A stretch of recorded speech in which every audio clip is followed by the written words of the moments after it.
तो बेसिकली हम अब इन्वेस्टमेंट रेडीनेस की तरफ जाते हैं। I walk through you through ये वायरल पाथवे। वायरल जो है basically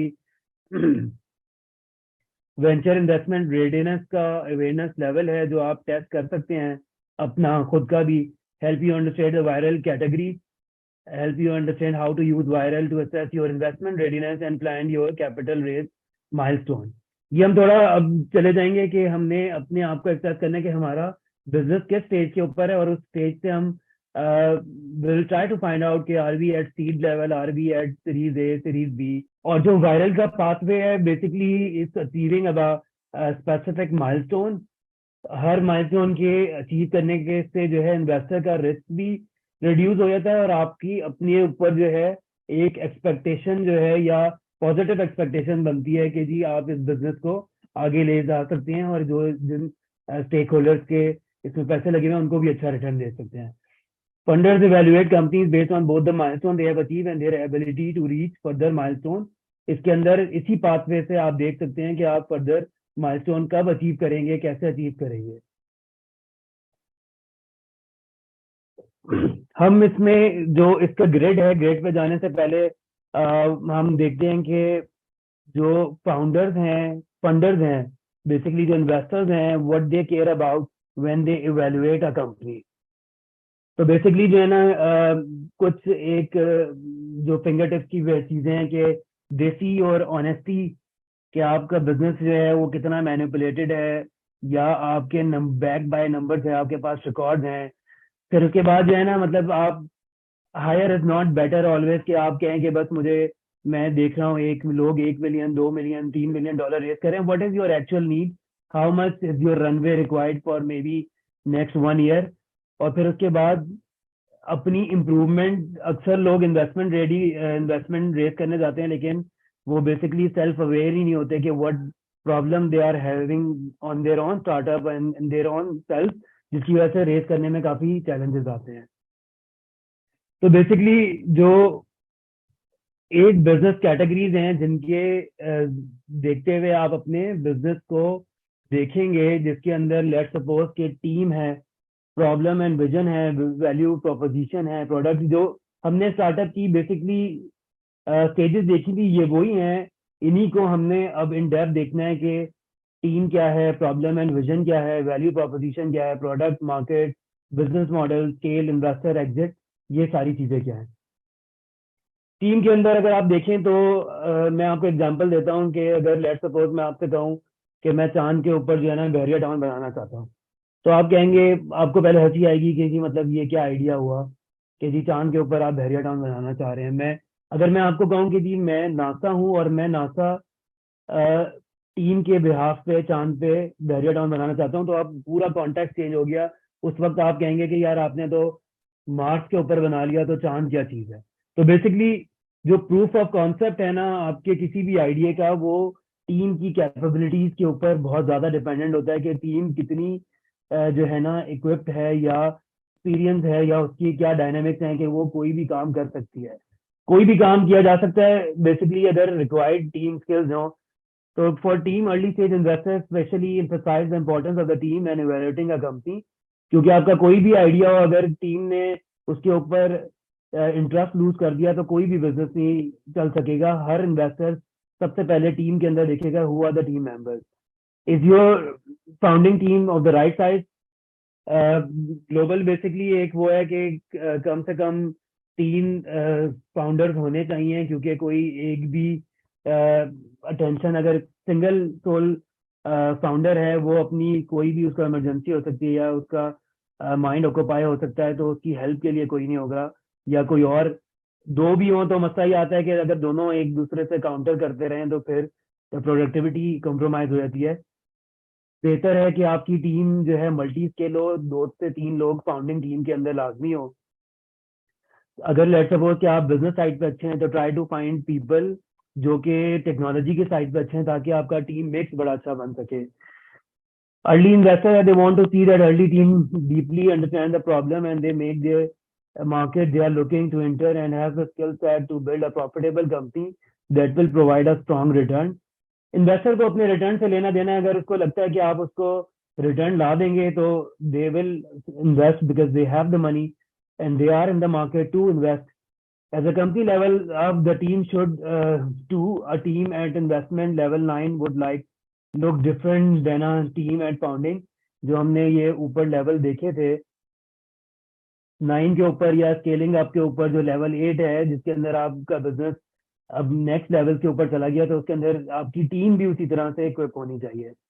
problem and vision again important है कि अगर आपका बिजनेस एक्चुअली है क्या, आप प्रॉब्लम सॉल्व क्या कर रहे हैं, उसके यूनिट इकोनॉमिक्स क्या हैं, और जो प्रॉब्लम है वो कितनी बड़ी है,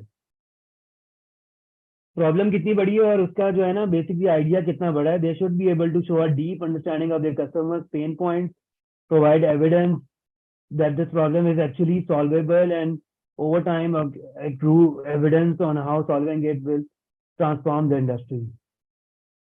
Value proposition जो है ना, if you do not have a value proposition, you don't have a company. अगर कोई वैल्यू क्रिएट ही नहीं हो रही, आपने प्रॉब्लम देख ली, उसका सोल्यूशन भी देख लिया, लेकिन वो लोगों की लाइफ को चेंज किस तरह कर रहा है, कोई इम्पैक्ट भी क्रिएट कर रहा है कि नहीं कर रहा, company must show that the solution provide significant value by actually solving a major pain point of customers. अब मुझे अपने घर जाना होता था, मेरे पास टैक्सी रोक के मैं टैक्सी से नेगोशिएट कर रहा हूँ, मुझे घर के ऊपर मेरा टाइम जाया नहीं होता, गाड़ी आ जाती है, मेरा पेन पॉइंट एक सॉल्व हो रहा है. तो बेसिकली आपका सोल्यूशन क्या पेन पॉइंट सॉल्व कर रहा है, क्या वैल्यू कस्टमर को दे रहा है. वैल्यू अगर कस्टमर को मिलेगी तो वो पैसे देगा. The value proposition is something that companies need to consistently come back to as they are building refining their product. Refining their product. अगर आप देखें कि इन ड्राइवर आया, इन ड्राइवर ने कहा कि मैं कमीशन भी नहीं लूंगा, आप खुद नेगोशिएट करें, प्राइस डिसाइड करें, सारे मसले. अगर करीम या उबर पिवट नहीं करेंगे तो वो मार्केट से बाहर हो जाएंगे. तो वैल्यू कंसल्टेंटली जो है ना कॉन्स्टेंटली चेंज होती है. आप मार्केट डायनामिक्स के हिसाब से अपनी वैल्यूज को भी चेंज करते हैं. फिर उसके बाद प्रोडक्ट क्या है, मतलब हमने बेसिकली बात की कि आपकी टीम अच्छी होनी चाहिए, आपका प्रॉब्लम और विजन क्लियर हो, आप उसमें से कोई वैल्यू दे सके कस्टमर को, और जो प्रोडक्ट हो ना वो भी फिर investor want to see that team can actually deploy a quality product that delights their customers in a cost effective way. Companies will continue to build and refine their product as they receive feedback on their value proposition. Early on, a company will have a prototype to test.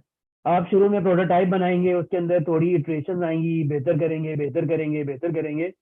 तो एक product भी जो है ना ऐसी होनी चाहिए जो कस्टमर को अपील करे, उसको यूजर फ्रेंडली हो, वो उसका यूआई यूएक्स अच्छा हो, नजर आने में अच्छी हो. तो basically again product is very important. And then business model. अब आपने वैल्यू भी दे दी कस्टमर को, आपने प्रोडक्ट भी बना ली, लेकिन आपका बिजनेस मॉडल क्या है, आपकी प्राइसिंग कैसे होगी, आप रेवेन्यू किस तरह कमाएंगे, आपकी कॉस्ट क्या लग रही है, आपकी डेवलपमेंट क्या लग रही है. इन्वेस्टर्स को सिर्फ ये नहीं देखना कि जी आपने कितनी प्रॉब्लम थी, सोल्यूशन कैसा है, उसको ये देखना है कि ये बिकेगा कितने का, प्राइस कितनी होगी, फिर कैश फ्लो किस तरह से मैनेज होंगे. Understanding unit economics is critical to raising Series A rounds and beyond. So start developing the seed के ऊपर जो है ना आपको आइडिया की स्टेज पे भी लोग पैसे दे देते हैं. मुश्किल है लेकिन हो भी जाता है. लेकिन अगेन जब आप फर्दर राउंड के ऊपर जाएंगे तो हर कोई बात करेगा कि आपके रेवेन्यू कितने हैं, आपकी यूनिट इकोनॉमिक्स क्या है, आपकी कॉस्ट के एलिमेंट्स क्या हैं, आपके प्रॉफिट के एलिमेंट्स क्या हैं. अगेन आप लोगों को अपने से सवाल करना चाहिए, do you have a business model, have you tested your model assumptions, have you tested willingness to pay and price point. क्या आप लोग खुद अपनी प्रोडक्ट के लिए प्राइस देना चाहेंगे, या मार्केट में कौन से इतने लोग हैं जो प्राइस देने के लिए तैयार हैं. And again do you have a revenue, if तो can you demonstrate revenue growth. आपका अगर लेट सपोज के एक B2B क्लाइंट मिल गया, आपको 1 लाख रुपए महीने की दे रहा है, क्या 1 से 2 क्लाइंट हो जाएंगे, 3 क्लाइंट हो जाएंगे. तो बेसिकली रेवेन्यू को भी प्रोजेक्ट करना है, कॉस्ट को भी. अभी हम प्रोजेक्शन मॉडल में भी देखेंगे कि किस तरह से जो है ना हमने अपने बिजनेस को 5 साल के ऊपर प्रोजेक्ट करके देखना है कि ये कितने रिटर्न देगा या कितनी कॉस्ट लग रही होगी. इसके बाद आया था कि जब आपने प्रोडक्ट भी बना ली, आपने उसके ऊपर थोड़ा प्रॉफिट कमाना शुरू कर दिया, तो स्केल करना है. स्केल करने का मतलब है कि अब बहुत सारी मार्केट के अंदर एक्सपेंड करना है, प्रोडक्ट बढ़ानी है और कस्टमर्स गेन करने हैं. तो वीसी जब अच्छे राउंड के अंदर सीरीज ए या बाद में पैसे देता है, उसका इंटरेस्ट यही होता है कि स्केल कितना है। स्केल जरूरी है to pay back a VC. Companies have to reach to a certain scale. Investor want to see that the company solution can solve problems in multiple markets or for multiple customer segments to capture a large enough market size to provide a return on their investment. इसी तरह जो है ना, this categories about strategy and a venture growth plan. आप अपने जो VCs हैं, जो बड़े इन्वेस्टर्स हैं, उनको यही मॉडल देते हैं। जिन स्टार्टअप ने पाकिस्तान में भी रेस किया है या जैसे हमने कोलैब के अंदर रेस किया है, तो हम भी अपने वीसी को बताते हैं कि हम ये पैसे से आपको कितना स्केल देंगे और उससे आपको रिटर्न कितना मिलेगा। इन्वेस्टर एग्जिट है, अल्टीमेटली हर इन्वेस्टर चाहता है कि उसको उसका प्रॉफिट टेकिंग हो, उसका रिटर्न ऑन इन्वेस्टमेंट मिले। और रिटर्न ऑन इन्वेस्टमेंट उसका वही होगा जब कंपनी एग्जिट स्ट्रैटेजी में जाएगी। सीरीज ए में, सीड में जिसने इन्वेस्टर ने पैसे डाले होंगे, सीरीज ए में मे बी वो अपने शेयर सीरीज ए के इन्वेस्टर्स को दे दें, एग्जिट कर लें। या सीरीज ए बी सी में जिसने इन्वेस्ट किया है वो आईपीओ के वक्त अपने पैसे या अपना प्रॉफिट ले जाए। तो बेसिकली इन्वेस्टर एग्जिट जो है ना, वो ये होगा।